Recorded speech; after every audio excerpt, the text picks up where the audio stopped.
Sekarang bagaimana kalau ada orang mati lalu mengadakan acara zikir? Bagaimana acara ini?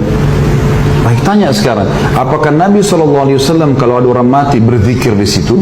Ada nggak riwayat yang menyebutkan satu saja riwayat Nabi SAW pernah ada sahabat Nabi datang orang mati panggil, ayo sini duduk berzikir lalu suruh membaca semua zikir. Belum ada satu riwayat pun masalah itu. Bismillahirrahmanirrahim. Apakah benar kalau manusia meninggal nggak boleh diadakan tahlilan? Apa pula tak boleh ini? Jadi saya tidak sempat mendownload video beliau tentang tahlil, tapi saya kutip jawaban beliau tentang tahlil atau tahlilan. Tahlil ini kan bacaan tahlil itu adalah la ilaha illallah. Jadi man halala, halala ini bahasa Arab, halala yuhallilu tahlilan. Man halala summa ahda sawabahu ilal mayyit yantafi'u bihi. Jadi sesiapa yang membaca tahlil untuk si mayit, dihadiahkan untuk pahalanya untuk si mayit, maka pahalanya sampai atau tidak? Maka jawabannya adalah sampai. Ini kata siapa? Ini kata Imam Ibnu Taimiyah dalam kitab Majmu' Fatawa. Kenapa kita mengambil pendapat daripada Ibnu Taimiyah? Karena yang banyak protes, yang banyak membid'ahkan tentang tahlil ini adalah anak buahnya Ibnu Taimiyah. Jadi sampai sini paham ya insya Allah. Bagaimana dengan makanan?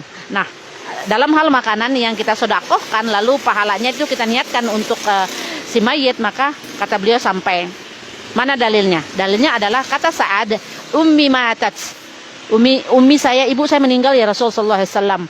Fatasaddaqu anha. Ketika aku bersedekah, aku niatkan pahalanya untuk ibuku, apakah sampai atau tidak? Maka beliau mengatakan, tasaddaq, bersedekahlah. Ayu sadaqatu afdal. Apa sedekah paling afdal? Sedekah paling afdal adalah saqiyul ma. Sedekah paling afdal adalah air minum. Nah, air minum saja sampai, apalagi makanan yang kita sedekahkan kepada si mayit. Lalu ada juga bacaan tahlilnya, ada juga bacaan Al-Qur'annya. Nah, lalu dalam hal bacaan Al-Qur'an. Dalam hal bacaan Al-Qur'an apakah sampai atau tidak? Apa pula tak sampai kata beliau? Pasti sampai. Buka kitab Ar-Ruh.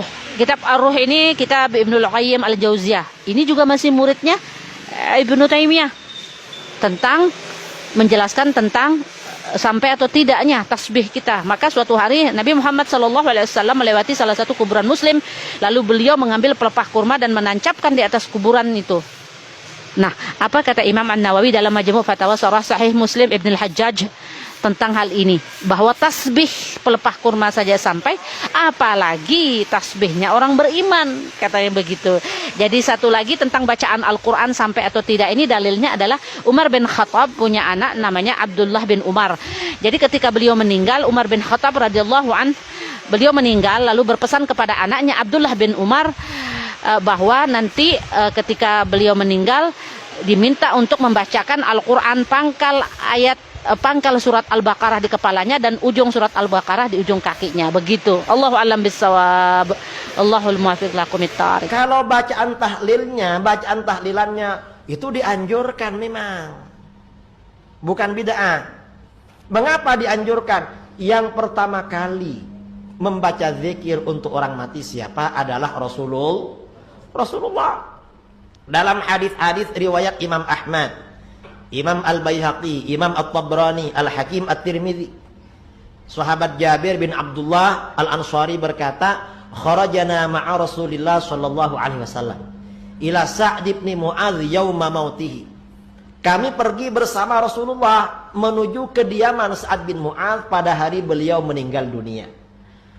Falamma shalla alaihi Rasulullah sallallahu alaihi wasallam, thumma dufina wa suwiya alaihi turab. Setelah Rasulullah mensolatkan jenazahnya Sa'ad, lalu jenazah itu dimakamkan, lalu tanahnya diratahkan di atas.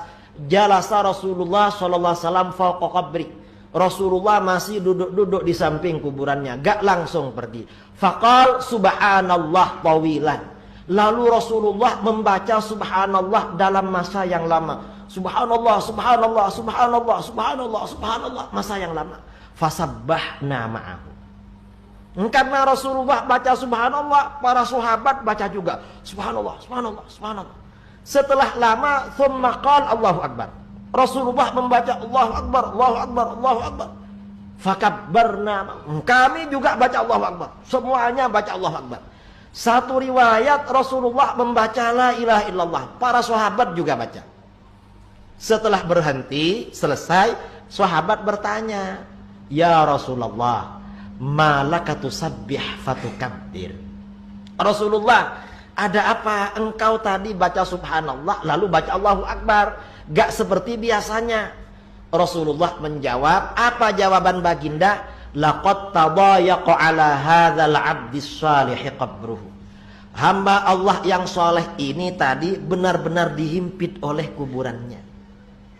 Karena itu saya bacakan zikir hatta yufarrijahullahu an, hingga Allah melepaskan beliau, hingga Allah melepaskannya dari himpitan kubur.